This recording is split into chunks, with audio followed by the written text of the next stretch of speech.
जी, अस्सलाम वालेकुम। This is doctor Shahbaz Ali Khan. और लेसन शुरू करने से पहले मैं आज फिर आपको वही बात कहूँगा कि जो हमारे कैंपस में कैफेटेरियाज़ हैं, वहाँ पे बहुत मेस अप होता है। सॉलिड वेस्ट जो है वो बहुत ही बैड वे में अ, गिरा छोड़ा जाता है, गिराया जाता है, फैलाया जाता है और किसी किस्म का भी ख्याल नहीं किया जाता हमारे स्टूडेंट्स की तरफ से। This is really unfortunate. Being environmentalist, हम एनवायरमेंटल साइंस पढ़ रहे हैं इस यूनिवर्सिटी में, तो मैं आप लोगों को फिर आज दोबारा से यही एडवाइस करूँगा कि आप लोग प्लीज़ अपने माहौल का ख्याल रखें, अपने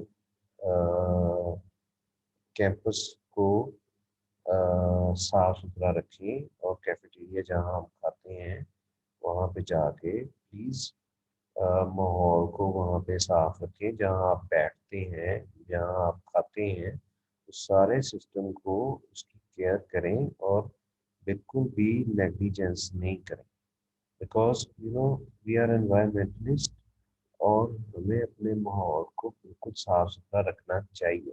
और हम बिल्कुल नहीं चाहते कि हमारी वजह से हमारा जो है माहौल ख़राब हो। और मैं ये आप लोगों को सबको एडवाइस करूँगा कि आप सब लोग खुद भी जो रैपर्स हैं या जो आपके लंच बॉक्सेस हैं एम्प्टी, या बॉटल्स हैं या कैंस हैं, उनको आप सही तरीके से, जो वहाँ पे बॉक्स लगा हुआ है ब्लू वाला, उसमें आप प्रॉपरली डिस्पोज करें।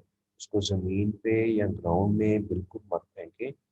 इससे बहुत बैड लुक आती है। कोई गेस्ट अगर बाहर से आएगा तो उसको आपके कैंपस की का इम्प्रेशन अच्छा नहीं पड़ेगा। और इसके अलावा आप लोग खुद भी इस चीज़ को डिसलाइक करेंगे कि आप गंदी जगह पे तो नहीं बैठना चाहते ना, तो आप लोग साफ जगह पे बैठना चाहते हैं। ये कैंपस आप लोगों का है और आप लोगों ने इसकी केयर करनी है। केयर कैसे करनी है? You have to keep this campus clean. और क्लीन होगा, खूबसूरत लगेगा और आपके लिए, आपको भी अच्छा लगेगा और आपकी किसी को गेस्ट आता है तो उसको भी अच्छा लगेगा और आपकी हेल्थ के लिए भी अच्छा है। तो इस वजह से आप प्लीज़ अपने उस कैफेटेरिया को गंदा नहीं करें। एक सहूलत है, एक अच्छा माहौल वहाँ पे कायम रहने में। तो ये सारी बातें अपने दोस्तों को, फेलोज को, सबको प्लीज़ बताएं। उसकी वजह ये है कि I feel very bad about it. जब मैं वहाँ जाता हूँ तो मुझे बड़ा अफसोस होता है, बहुत ही मुझे तकलीफ होती है कि इतना खूबसूरत कैंपस है ये, बट हम लोगों ने, स्टूडेंट्स ने जो है वो इतना बैड उसको, इतना उसका मैसी एरिया बनाया हुआ है, इतना बुरा लगता है। So be careful, please please make a habit to keep your cafeteria और that area very clean, neat and tidy. अच्छा, उसमें ये तो खुद करने से होगा। अगर आप खुद से करना शुरू करेंगे, बाकी फेलोज को बताएंगे, मोटिवेट करेंगे, तो फिर उससे ये प्रॉब्लम नहीं होगी। तो बस ऐसा है। ये एक एडवाइस थी। इसके अलावा मैं और भी एडवाइजेज होंगी, साथ साथ मैं आपको करता जाऊंगा। अब आ जाए हम अपने लेसन की तरफ। लास्ट टाइम हमने जो पढ़ा था उसमें हमने कंज्यूमर बिहेवियर के बारे में पढ़ा था। Consumer behaviour actually last lesson almost complete हो गया था, तो देन डिस्कनेक्ट हो गई, मेरी वीडियो जो है इंटरप्ट हो गई थी। अब ये है कि जो लास्ट लेसन था वो कंज्यूमर बिहेवियर के बारे में था। और कंज्यूमर बिहेवियर में भी हमने टाइप्स ऑफ कंज्यूमर बिहेवियर पढ़ा था और कंज्यूमर बिहेवियर के और उन फैक्टर्स को डिटेल से हमने देखा था जो फैक्टर कंज्यूमर बिहेवियर पे अफेक्ट करते हैं, उनको इन्फ्लुएंस करते हैं। कंज्यूमर, मैंने जैसे आपको पहले बताया था, कंज्यूमर वो पर्सन होता है, वो इंडिविजुअल होता है जो किसी चीज़ को या किसी सर्विस को बाय करता है और उसको यूज करता है, उसके बाद उसको डिस्पोज कर देता है। कंज्यूमर जो है वो उसको क्लाइंट भी कहते हैं, उसको कस्टमर भी कहते हैं, और आप कस्टमर या क्लाइंट कहते हैं जो किसी प्रोडक्ट को या सर्विस को बाय करता है और यूज करता है। अब आ जाए दूसरी साइड की तरफ। ये तो वो कस्टमर वाली साइड होगी ना। आज का जो लेसन है ये हमारा 5वां लेसन है, और ये है प्रोड्यूसर बिहेवियर के बारे में। प्रोड्यूसर बिहेवियर, अब जैसे कि नाम से जाहिर है, प्रोड्यूसर बिहेवियर जो प्रोड्यूस करता है उस प्रोडक्ट को या सर्विस को, producer behaviour is very important concept in economics. Producer behaviour जो है वो प्रोड्यूसर वो इंडिविजुअल है जो किसी प्रोडक्ट को या किसी सर्विस को प्रोड्यूस करता है और प्रोवाइड कर देता है। प्रोवाइड से प्रोड्यूसर, प्रोवाइडर, सप्लायर, तो ये सारे मतलब वो लोग हैं, वो इंडिविजुअल्स हैं जो किसी चीज को या किसी सर्विस को दे रहे हैं लोगों को। पहले उसको बना रहे हैं प्रोडक्ट को या सर्विस को, फिर उसको दे रहे हैं किसको, कस्टमर को। अच्छा, थ्योरी ऑफ प्रोडक्शन ये एक बहुत बड़ा टॉपिक है इकोनॉमिक्स में। तो we start from there. In economics an effort to explain the principle by which a business firm decides how much each commodity that it sells it will produce, how much of each kind of labor, fixed labor, etc. that it employs, it will use. अच्छा, इसमें आप देखें बहुत सारी चीजें हैं। It basically producer behaviour जो है वो एसोसिएटेड होता है एक बिजनेस के।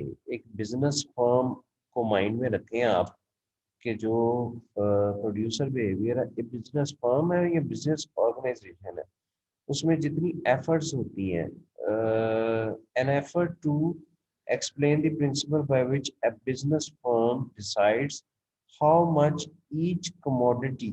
अब commodity का लफ्ज है, commodity का जो लफ्ज यहाँ पे यूज हुआ है ये कमोडिटी। अब इसको आप इस तरह से ले लें कि कोई प्रोडक्ट, कमोडिटी, प्रोडक्ट्स, प्रोडक्ट्स आप ले लें, प्रोडक्ट्स।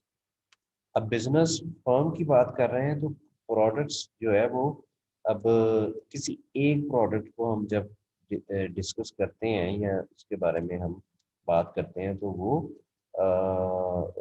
आप प्रोडक्ट, उसको हम कमोडिटी भी कहते हैं। जो एक फर्म एक प्रोडक्ट बना रही है उसको वो कमोडिटी कह रही है, ठीक है। तो it's that it sells its output, उसको आउटपुट भी कहते हैं या प्रोडक्ट कहते हैं। आउटपुट भी कह सकते हैं और प्रोडक्ट भी कह सकते हैं। एक फर्म जब कोई प्रोडक्ट को बनाती है तो वो उसकी आउटपुट भी कहलाती है, ठीक है। And how much of each kind of labour raw material. अच्छा, अब देखें, अब ये डिफरेंट थिंग्स हैं। लेबर है, रॉ मटेरियल है, फिक्स्ड कैपिटल गुड्स है, एक्सेट्रा है, ठीक है। तो दैट इट एम्प्लॉयज यानी कि input factors of production it will use. अच्छा, अब इसमें आपको थोड़ा सा मैं यहाँ पे एलैबोरेट कर दूं। There are two things, one is input and other is output. अब देखें बेटा, इनपुट जो है वो, input means put in anything, you just enter anything into a system। एक सिस्टम के अंदर जब आप कुछ भी चीज उसमें आप इंसर्ट करते हैं, यानी कि एफर्ट्स इंसर्ट करते हैं, या कोई जैसे कि मैंने यहाँ पे लिखा, लेबर हो गई, रॉ मटेरियल हो गया, फिक्स कैपिटल हो गए, और ये सारी वो चीजें हैं जो एक ऑर्गेनाइजेशन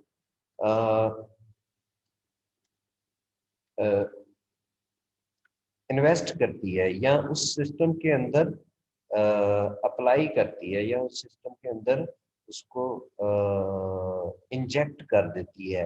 तो किस सिस्टम के अंदर, अपने बिजनेस के बिजनेस फर्म के अंदर, फॉर एग्जांपल एक फर्म किसी ग्रोसरी आइटम को बना रही है, फॉर एग्जांपल नेस्ले कंपनी को अगर माइंड में रखा जाए, तो वो मिल्क, नेस्ले मिल्क जो है, मिल्क पैक जो बनाते हैं, वो एक firm, Nestle is a business firm, ठीक है। वो नेस्ले, ठीक है, मिल्क पैक बनाते हैं। ये नेस्ले मिल्क पैक जो है, ये उनकी एक प्रोडक्ट है या आउटपुट है, ठीक है, प्रोडक्ट है या आउटपुट है। नेस्ले मिल्क पैक बनाते हैं और मार्केट में सेल करते हैं। तो नेस्ले जो है वो प्रोड्यूसर है, नेस्ले ऑर्गेनाइजेशन जो है वो प्रोड्यूसर है। वो क्या बना रही है, मिल्क पैक बना रही है। और इसको बनाने के लिए वो ऑर्गेनाइजेशन, नेस्ले जो है ऑर्गेनाइजेशन या कंपनी जो, या बिजनेस फर्म जो है, बिजनेस फर्म में नेस्ले को कह रहा हूँ, वो बहुत सारी चीजें इन्वॉल्व करती है इस मिल्क पैक को बनाने के लिए। उसमें लेबर है, रॉ मटेरियल्स है, मशीन्स है,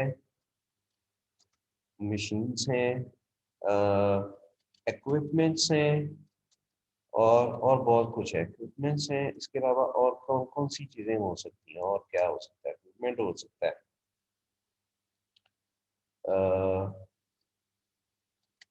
व्हीकल, प्रोसेसिंग मशीन्स हैं, प्रोसेसिंग मशीन्स हैं, इक्विपमेंट्स हैं, और अदर फिक्स्ड जो कैपिटल गुड्स हैं, रॉ मटेरियल में ही आ जाती है। इसके अलावा जो और चीज़ है, जो पैकिंग का सिस्टम है, प्रोसेसिंग मशीन्स, वो प्रोसेसिंग मशीन्स में आ जाता है।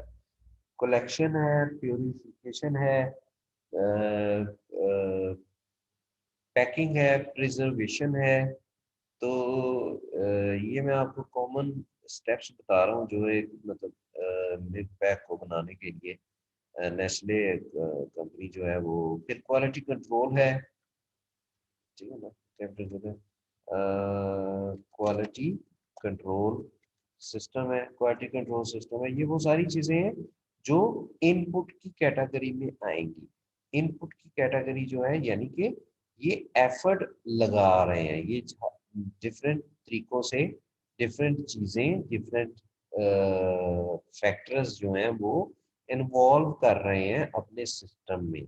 और उन उन फैक्टर्स की इन्वॉल्वमेंट से क्या उनको हासिल हो रहा है, वो नेस्ले मिल्क पैक हासिल हो रहा है। वो एक उनकी प्रोडक्ट है या आउटपुट है, उसको प्रोडक्ट या आउटपुट कहते हैं। ठीक हो की बात। अच्छा, इसको मैं लेटर रिमूव कर दूंगा।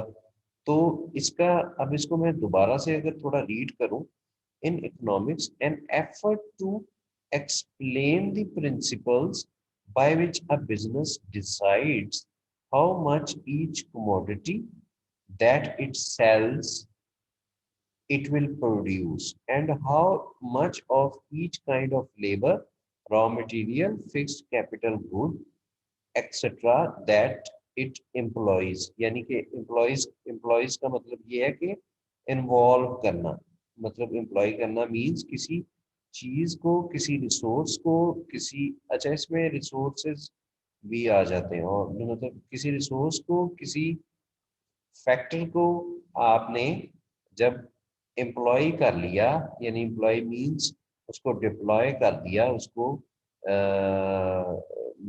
बिजी कर दिया टू मैन्युफैक्चर और टू प्रोड्यूस अ प्रोडक्ट, तो उसको हम एम्प्लॉय कहेंगे, ठीक है, इट विल यूज। अब ये देखें, मैंने आपको बताया कि इनपुट, इनपुट से, इनपुट बहुत सारे फैक्टर्स इनपुट हुए, इनपुट फैक्टर हुए, फैक्टर्स, बहुत सारे फैक्टर्स जो हैं वो इन्वॉल्व हुए, एम्प्लॉय हुए, और उनकी वजह से, उन फैक्टर्स की वजह से, उन फैक्टर्स की इन्वॉल्वमेंट की वजह से, प्रॉपर यूटिलाइजेशन की वजह से हम उस ऑर्गेनाइजेशन ने क्या अचीव किया, मिल्क पैक उन्होंने, नेस्ले मिल्क पैक प्रोड्यूस हो गया।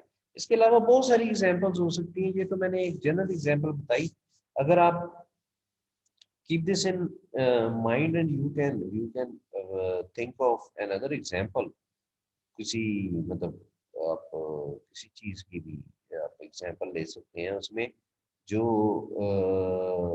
इनपुट है और आउटपुट को माइंड में रखे एक सिस्टम के अंदर इनपुट हम करते हैं तो उससे हमें कुछ ना कुछ आउटपुट मिल जाता है दैट्स व्हाट आई मीन आगे चलें the theory involves some of the most fundamental principles of economics these include the relationship between the prices of commodities and prices of productive factors used to produce them, and also the relationship between the prices of commodities and proactive factors. On the other hand, uh, the quantities of these commodities and productive factors that are produced or used on the other. अच्छा इसमें ये चीजें ये हम इसको remove कर लेते हैं यहाँ से आगे चलते हैं ये जो थ्योरी इस थ्योरी में के प्रिंसिपल हैं ये प्रोडक्शन थ्योरी इसको कहते हैं इसके प्रिंसिपल हैं इकोनॉमिक्स में this include relationship between prices of commodities and the prices of commodities and the prices of productive factor right prices of productive factors used to produce, and also the relationship between the prices of productive factor proactive factor on the other hand अच्छा इसमें एक और चीज बताई गई है कि इस थ्योरी में जो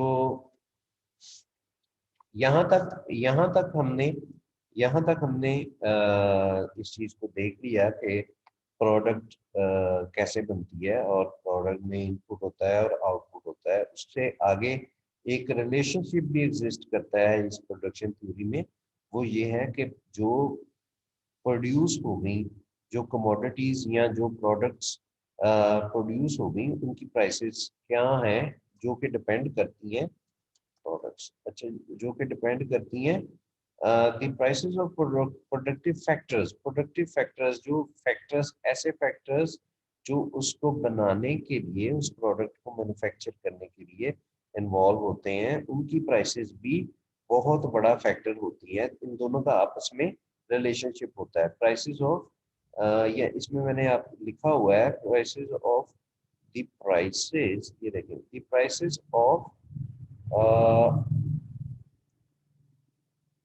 प्रोडक्टिव फैक्टर यानी कि प्रोडक्ट्स को बनाने के लिए जो फैक्टर्स हैं अदर फैक्टर्स हैं उनकी प्राइसेस जैसा कि वेजेस हैं या रेंट्स हैं वेजेस किनकी हैं लेबर जो इन्वॉल्व होती है उस प्रोडक्ट को मैन्युफैक्चर करने के लिए उस प्रोडक्ट को बनाने के लिए तो यहाँ जिस बिल्डिंग के अंदर वो इंडस्ट्री ऑपरेट कर रही है या फैक्ट्री ऑपरेट कर रही है उसका रेंट और लेबर जो इन्वॉल्व है उसमें उसकी उसकी वेज वो प्रोडक्टिव फैक्टर्स हैं उसके और वो प्रोडक्टिव फैक्टर्स जो हैं उनकी क्या प्राइसेस हैं वो भी अफेक्ट करती हैं प्राइसेस ऑफ प्रोडक्ट्स को बनाने की जो प्राइस है टोटल प्राइस जो है उस पर अफेक्ट करती है लेबर की वेज और लैंड या जहाँ फैक्ट्री है उसका रेंट ठीक है जैसे जैसे वेज बढ़ती जाएगी रेंट भी बढ़ता जाएगा अगर तो वो अफेक्ट करेगा किस चीज पे प्रोडक्ट्स की प्रोडक्ट की प्राइसेस पे वो डायरेक्टली इफेक्ट करेगा बिकॉज मैंने नीचे हाईलाइट किया है the relationship between the prices of commodities and proactive factors in दोनों चीजों के दरमियान में एक स्ट्रॉन्ग रिलेशनशिप है एग्जिस्ट करता है एक strong relationship the theory involve some of the most fundamental principles of economics these include the relationship between the prices of commodities and the prices of used to produce them and also the proactive factors on the other hand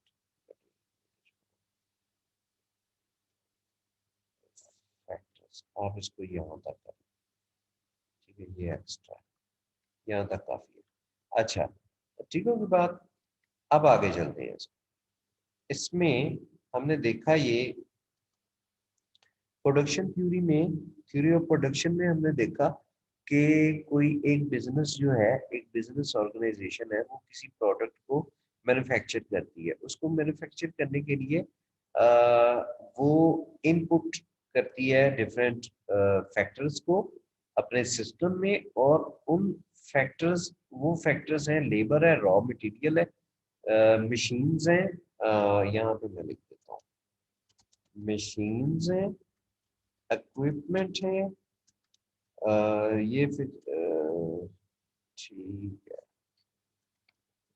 ये और बहुत सारी चीजें हैं जो वो as a input वो अपने सिस्टम के अंदर इंजेक्ट करते हैं, और उससे प्रोडक्ट मैन्युफैक्चर हो जाती है, और वो जो प्रोडक्ट मैन्युफैक्चर होती है वो उस ऑर्गेनाइजेशन की आउटपुट है। ठीक है, तो दूसरा ये है कि एक,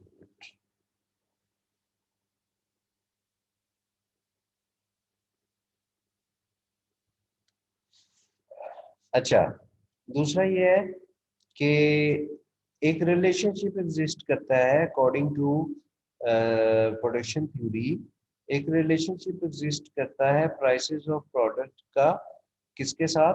प्राइसेस ऑफ प्रोडक्टिव फैक्टर्स के साथ। प्रोडक्टिव फैक्टर्स जो हैं उनकी प्राइसेस के साथ, या जो इनपुट हम कर रहे हैं, इनपुट की प्राइसेस जो है, ऊपर मैंने बात की इनपुट की, इनपुट की जो प्राइसेस हैं उसके उसका रिलेशनशिप है आपकी आउटपुट के साथ। इनपुट के जो फैक्टर्स हैं उनका, इनपुट के जो फैक्टर्स हैं उनकी प्राइसेस का रिलेशनशिप है with the price of output. Output की प्राइस के साथ इनपुट के फैक्टर्स की प्राइसेस का रिलेशनशिप है। ठीक है, there is relationship between the prices of products and the prices of input factors या प्रोडक्टिव फैक्टर्स। ठीक है, यानी कि जैसे जैसे लेबर की कॉस्ट बढ़ती जाएगी या रेंट रेंट बढ़ता जाएगा, उस ऑर्गेनाइजेशन, उस कंपनी, फैक्ट्री की लैंड का रेंट अगर बढ़ता जाएगा, या उसमें जो लेबर काम करती है, या उसमें जो एम्प्लॉयज वर्क कर रहे हैं, अगर उनकी पेज इंक्रीज हो जाएंगी, तो डेफिनेटली जो प्रोडक्ट वो कंपनी बना रही है उसकी, उन प्रोडक्ट्स की प्राइसेस भी इंक्रीज करेंगी। ठीक है, this is about theory of production. Theory of production में ये चीज है कि इनपुट है एक तरफ, ऑर्गेनाइजेशन इनपुट फैक्टर्स को ले रही है और उनको प्रोसेस करने के बाद आउटपुट कर रही है। इनपुट फैक्टर्स की जो प्राइसेस हैं वो इंटरलिंक्ड है with output, prices of output. ठीक है, आगे आ जाए। ये क्लासिफिकेशन है प्रोडक्शन एक्टिविटीज की, क्लासिफिकेशन है प्रोडक्शन एक्टिविटीज की किसी बिजनेस में। The various decisions a business enterprise makes about its productive activities can be classified in three layers। यानी कि जो है कोई एक बिजनेस एंटरप्राइज है, वो अपनी एक्टिविटीज को, जो बिजनेस एक्टिविटीज हैं या प्रोडक्टिव एक्टिविटीज हैं बिजनेस की, उनको थ्री कैटेगरीज में क्लासिफाई करती हैं। उसमें फर्स्ट वन है minimisation of short run cost. Short run cost, minimisation of short run cost, ये आप देख लें। शॉर्ट रन कॉस्ट यानी कि थोड़े थोड़े टाइम का जो सिस्टम है बिजनेस का, या थोड़े टाइम की जो प्रोडक्शन एक्टिविटी है, उसकी कॉस्ट को मिनिमाइज किया जाए। नेक्स्ट है maximisation of short run profits. Profit जो है वो मैक्सिमाइज किया जाए शॉर्ट टर्म प्रोडक्टिव एक्टिविटी का, और मैक्सिमाइज किया जाए लॉन्ग टर्म प्रॉफिट को। We start from minimising minimisation of short run cost. Short run cost को मिनिमाइजेशन जब हम करते हैं किसी बिजनेस में, तो क्या है? How much of a commodity a business firm produce, it endeavors to produce it as cheaply as possible। अच्छा, जब जो एक बिजनेस है, एक ऑर्गेनाइजेशन है, वो however much of a commodity a business firm produces, it endeavors to produce it as cheap as possible.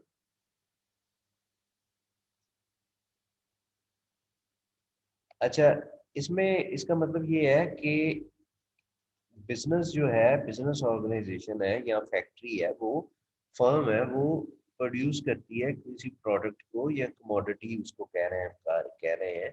तो उसमें उसका ऑब्जेक्टिव ये होता है कि ये इसकी जो प्रोडक्शन है वो उस ऑर्गेनाइजेशन को कम से कम प्राइस में ये प्रोड्यूस कर सके। वो चाहता है, ऑर्गेनाइजेशन चाहती है कि हम कम से कम प्राइस में, कम से कम कॉस्ट में इस प्रोडक्ट को प्रोड्यूस कर सके और इसकी प्राइस कम से कम हो।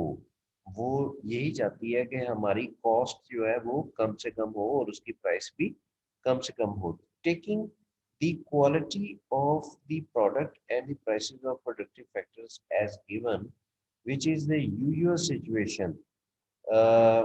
अब प्रोडक्टिव फैक्टर्स जो हैं, प्रोडक्टिव फैक्टर्स मैंने ऊपर भी बात की।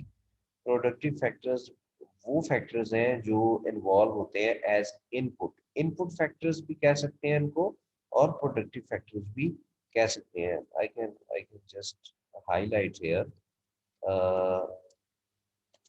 इनपुट फैक्टर्स भी कह सकते हैं और प्रोडक्टिव फैक्टर्स भी कह सकते हैं। Taking the quality of product and the prices of productive factor as given, which is usual situation. The firm's task is to determine the cheapest combination of factor of production that that can produce the desired output. अब देखें, इसमें बात की उसने कि जो productive factors हैं या जो इनपुट फैक्टर्स हैं उनको evaluate किया जाए while keeping in the mind the excellent quality, while achieving the excellent quality of product. An organization intended to uh, have low prices for productive factors. मतलब एक organisation चाहती है कि वो कम से कम प्राइस उसको पे करनी पड़े फॉर इनपुट फैक्टर्स।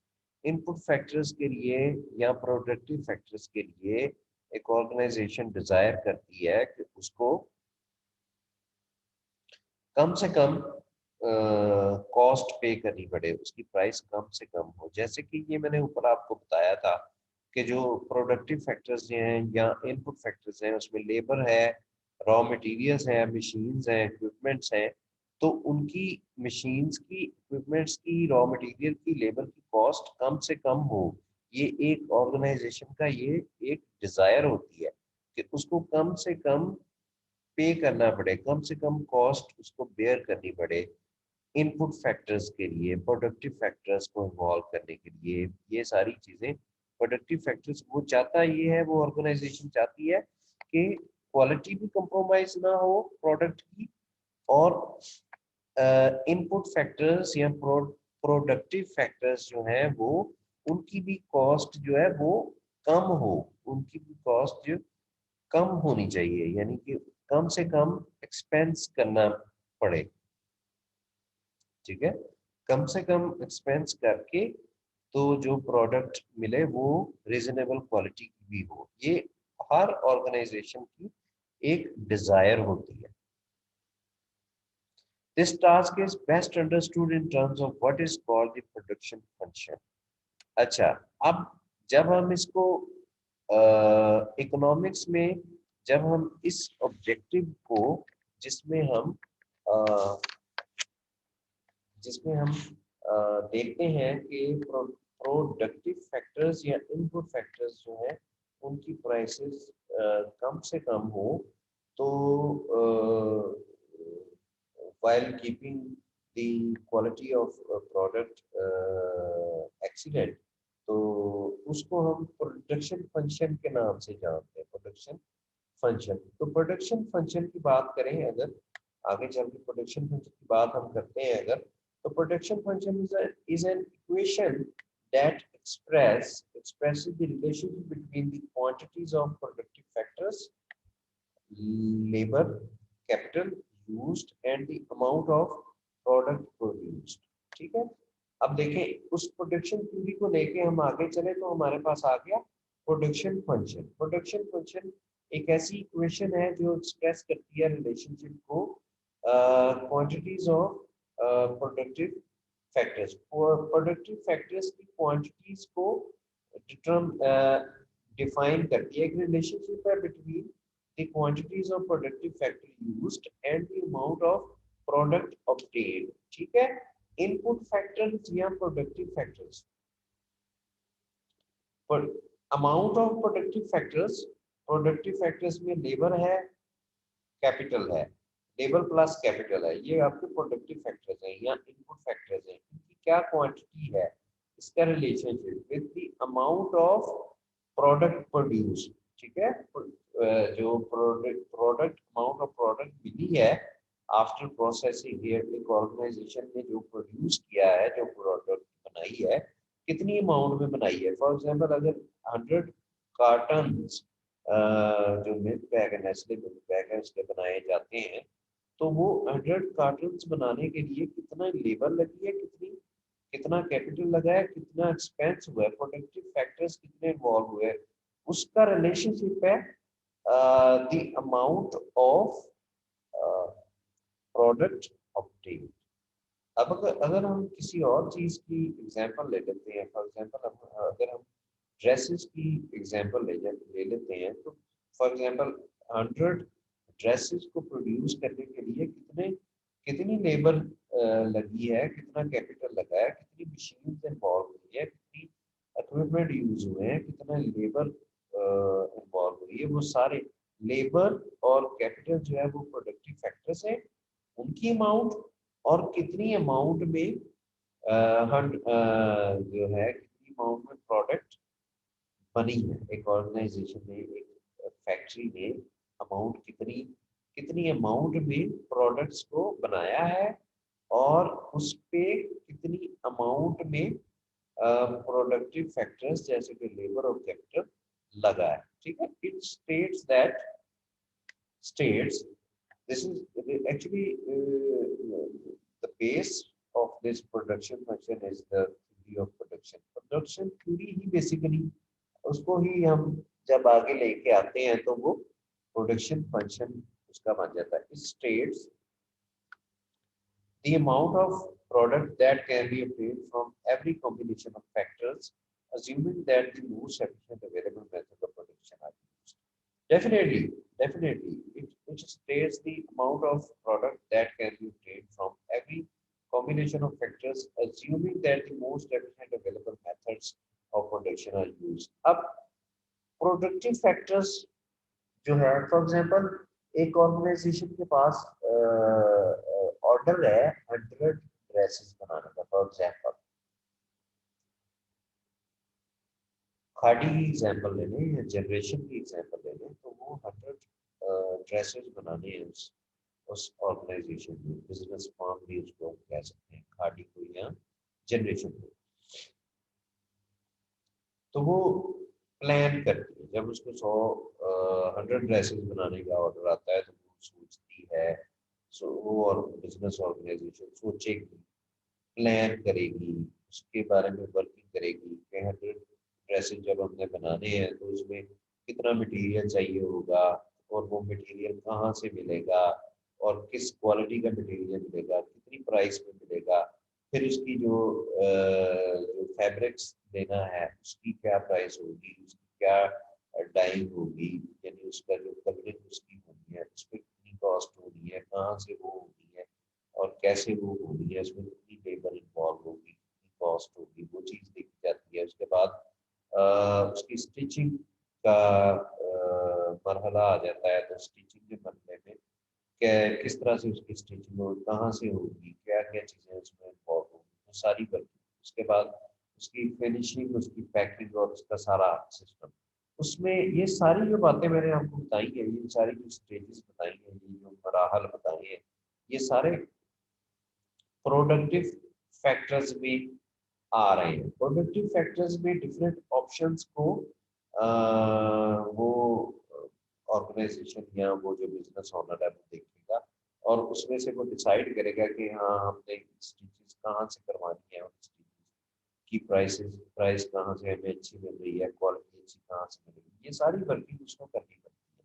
और उसको वर्किंग करने के बाद वो अवेलेबल ऑप्शंस की जो मैंने यहाँ पे बात की, यानी कि वो हर तरह की अवेलेबल ऑप्शन को वो बिजनेस ओनर या बिजनेस ऑर्गेनाइजेशन कोशिश करती है कि वो हर तरह की पॉसिबल ऑप्शन को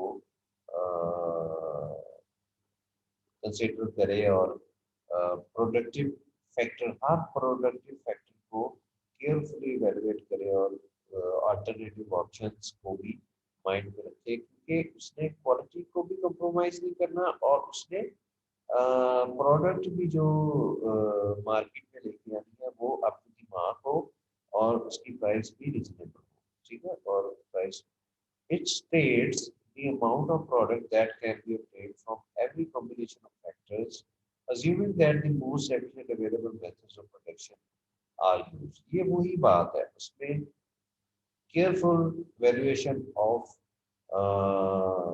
productive factors की careful evaluation और उसकी में alternatives का अवेलेबल होना और अल्टरनेटिव्स का यूज करना इसके अंदर आ जाता है। This is about production factor.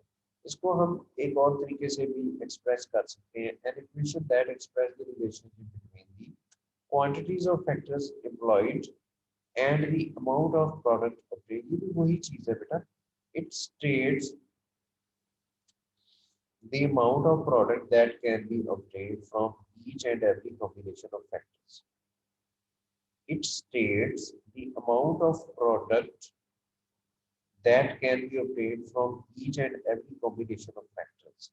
The relationship can be written mathematically as, देखें अब y is equal to function of x and k, ठीक है। अब इसमें देखें y जो है the quantity of output, quantity of output जैसे मैंने आपको बताया कि जो एक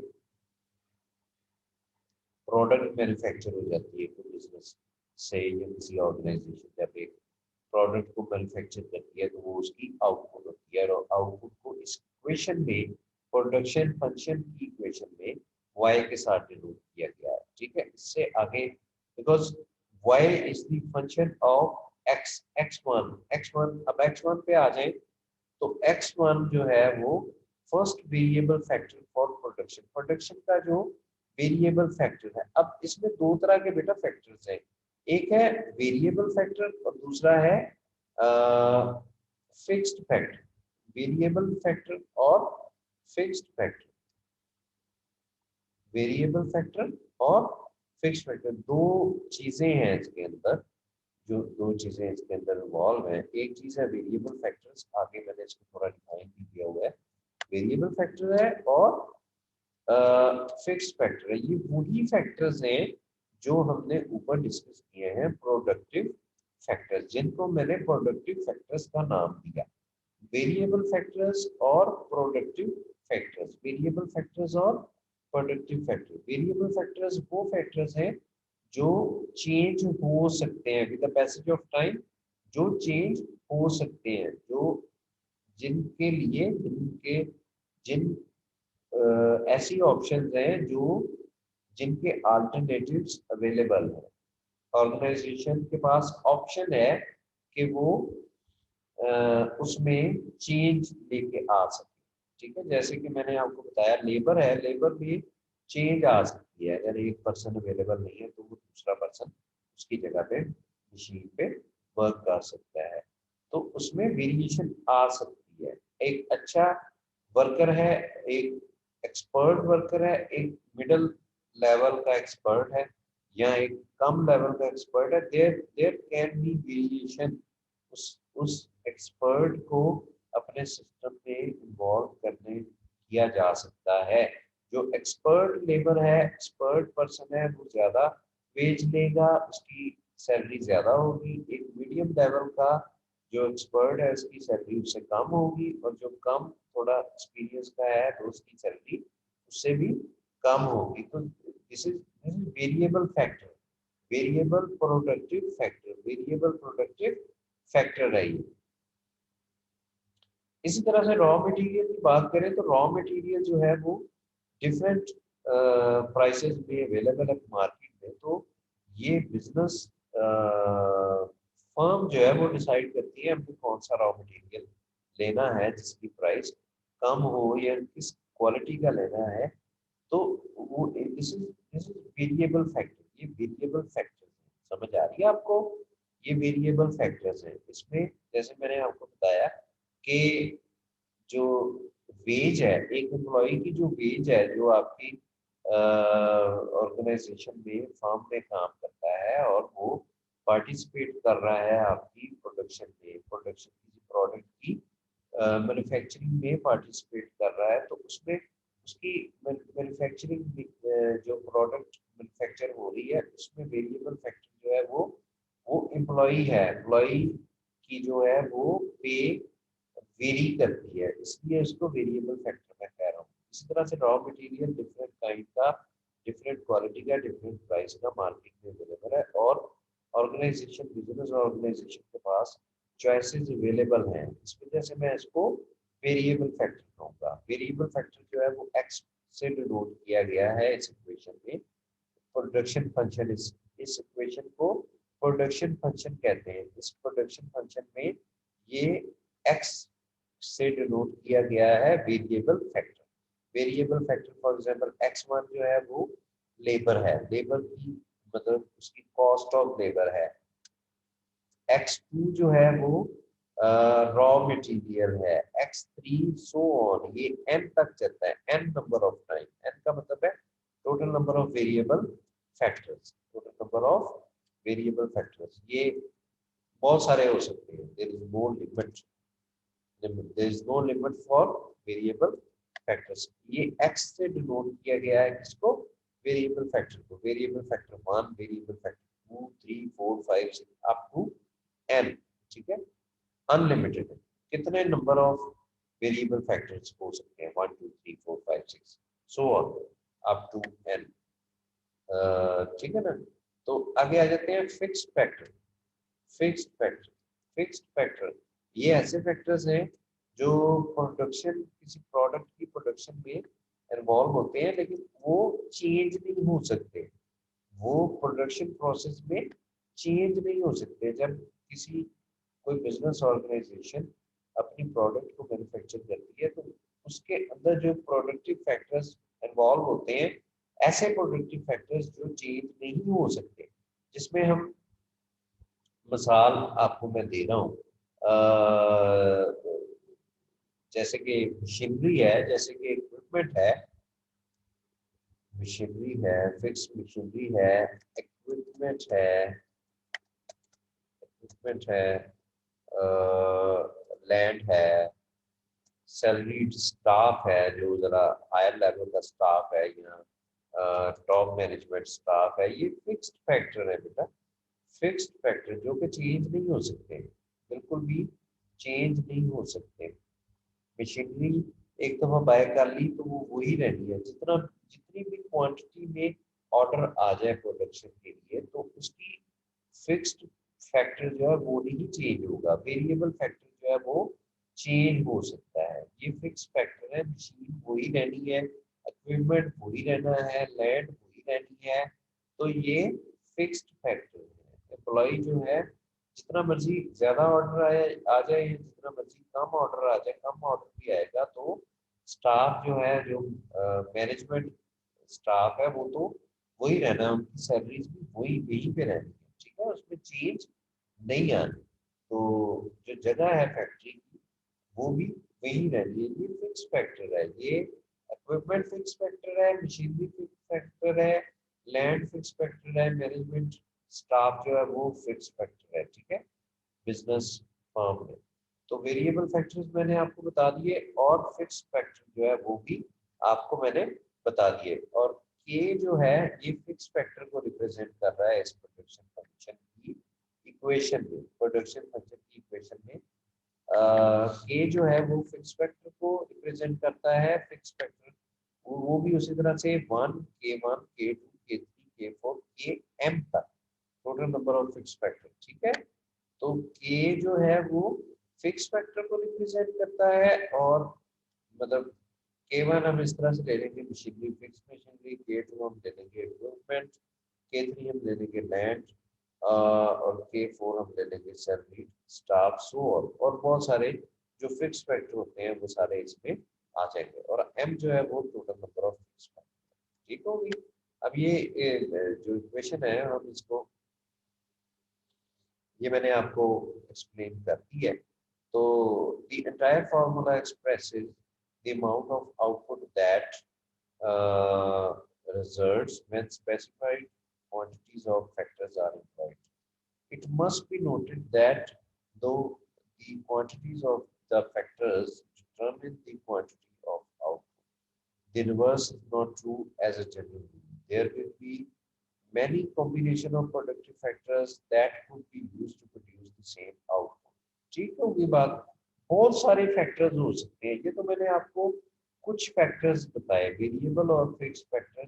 सम of variable factors and some of fix factors I have expressed here. इस लेसन में मैंने आपको कुछ फैक्टर्स की बात की है। It must be noted though the quantity of factors determine the quantity of output. Up ये this is very important. Here y is dependent on x and k. x and k पे depend कर रहा है क्या? Output.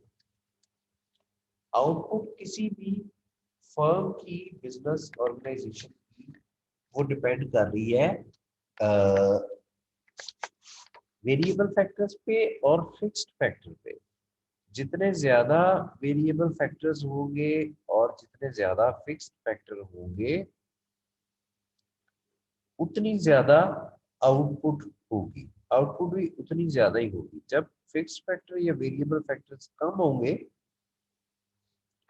तो output भी उतनी ही कम होगी। ठीक है। So it depends, the quantity of output depends on quantity of variable and fixed factors in a business point। ठीक है। यानी कि ये जितने फैक्टर्स वेरिएबल हैं या फिक्स फैक्टर्स हैं, ये जितने ज्यादा होंगे उतनी ही आउटपुट ज्यादा होगी।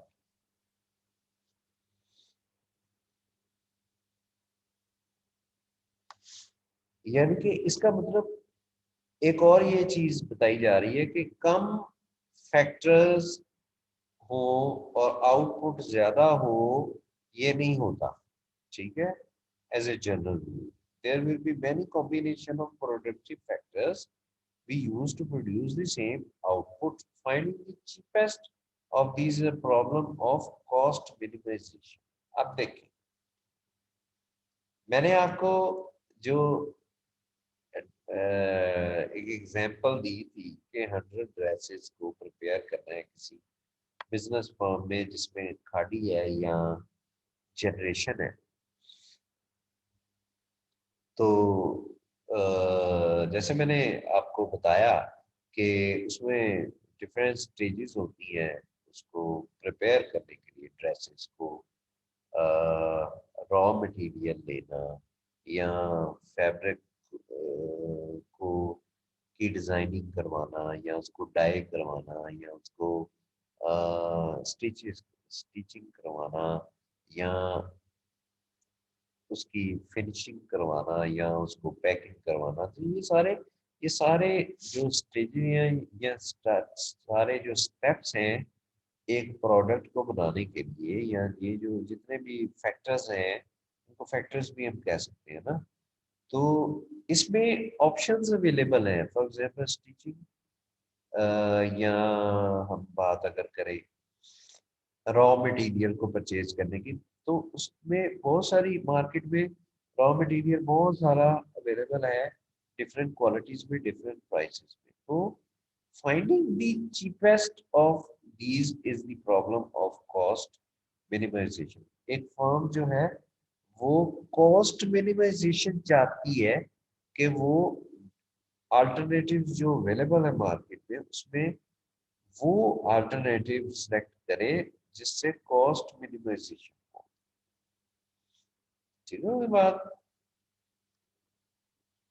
अच्छा, the production function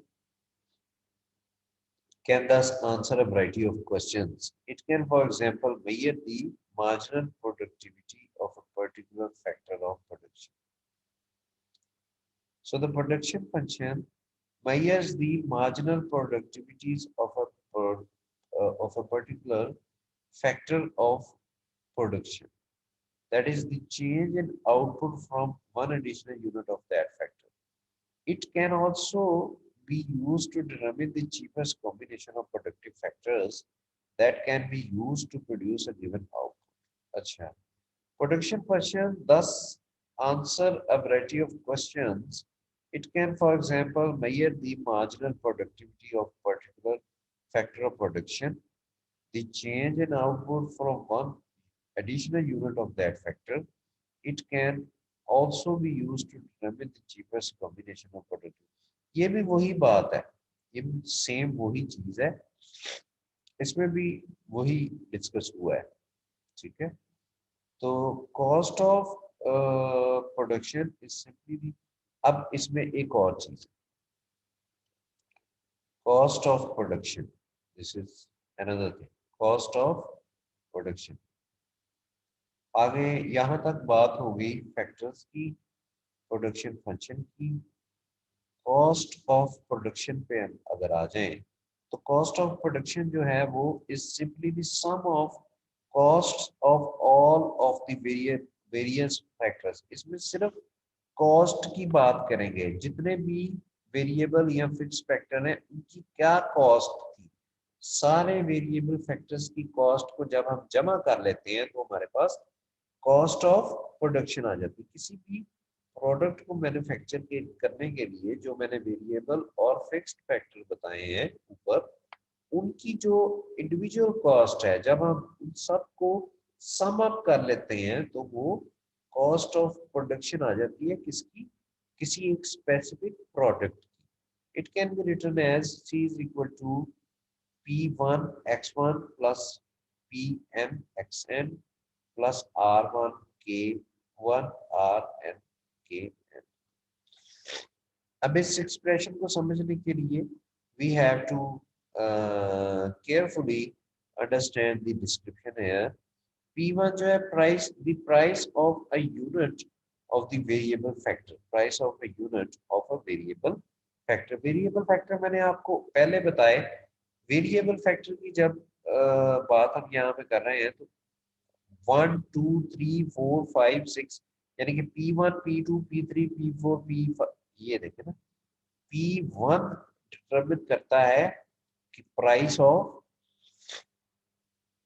a unit of the first variable factor. Variable factors मैंने ऊपर क्या बताए थे आपको, वेरिएबल फैक्टर्स मैंने रॉ मटेरियल बताया था, लेबर बताई थी, तो जो कि चेंज हो सकती है, ठीक है। तो P1 जो प्राइस है किसी एक वेरिएबल फैक्टर की, फिर प्राइस किसी दूसरे वेरिएबल फैक्टर की, P2 P3 P4 P5, ऐसे it's like this. P for example इसको मैं अगर एक्सटेंड कर लूं, इट्स लाइक दिस,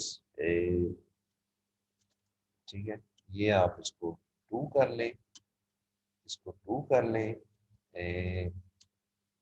इसको हम ये ऐसे कर लेते हैं, ये 3 हो गई, ऐसे बढ़ता जाएगा, ठीक है, ऐसे बढ़ता जाएगा। P1 P2 P1 P2 P3 P4 P5 P6 P7 so on up to Pn, ठीक है।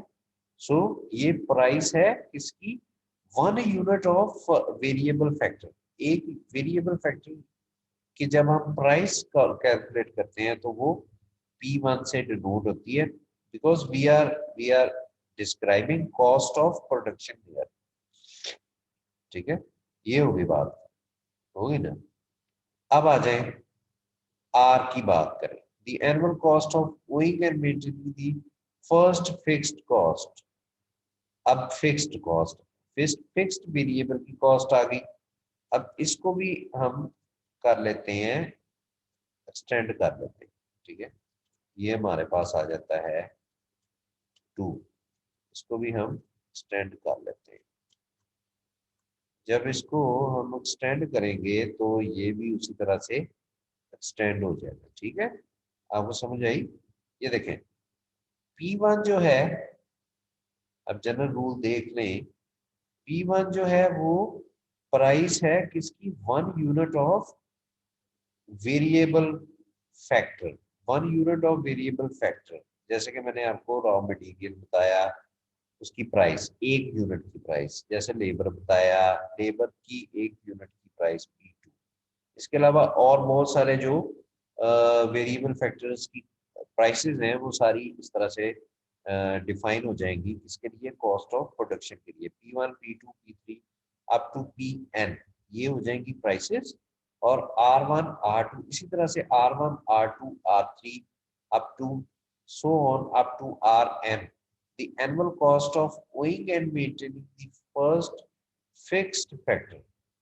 ठीक है, फिक्स्ड फैक्टर की जो प्राइस है या जो कॉस्ट है उसको एनुअल कॉस्ट, उसको अपने रखने की, उसको annual cost owing and maintaining. अब इसको ओइंग एंड मेंटेनिंग क्यों कहा जा रहा है यहाँ पे, इसलिए, और एनुअल क्यों कहा जा रहा है, बिकॉज फिक्स्ड फैक्टर में हमने बात की थी, किसकी बात की थी, फिक्स फैक्टर क्या होते हैं, फिक्स फैक्टर हमारी मशीन्स हैं, हमारे इक्विपमेंट्स हैं जो कि चेंज नहीं होने, और हमारे लैंड है जो हमने परचेज की हुई है या हमने जो है वो रेंट की हुई है, ये फिक्स फैक्टर्स हैं हमारे। तो इनको एनुअल यानी कि हर साल के हिसाब से देखा जाता है कि एक साल के अंदर मशीन की मेंटेनेंस पे क्या कॉस्ट आई, मशीन के इक्विपमेंट की मेंटेनेंस पे क्या उसकी कॉस्ट आई, और एक साल में जब उसको परचेज हमने किया तो उसको देखा जाता है कि एक साल के अंदर, एक साल में इसका क्या मतलब सिस्टम था। ठीक है, तो आर से इसको डिनोट किया गया, R1 R2 R3 R4 R5 up to Rn। ठीक है, अच्छा आगे आ जाए। The principles involved in selecting the cheapest combination of variable factors can be seen in terms of simple example. If a firm manufactures, this is an example, cost function की example है।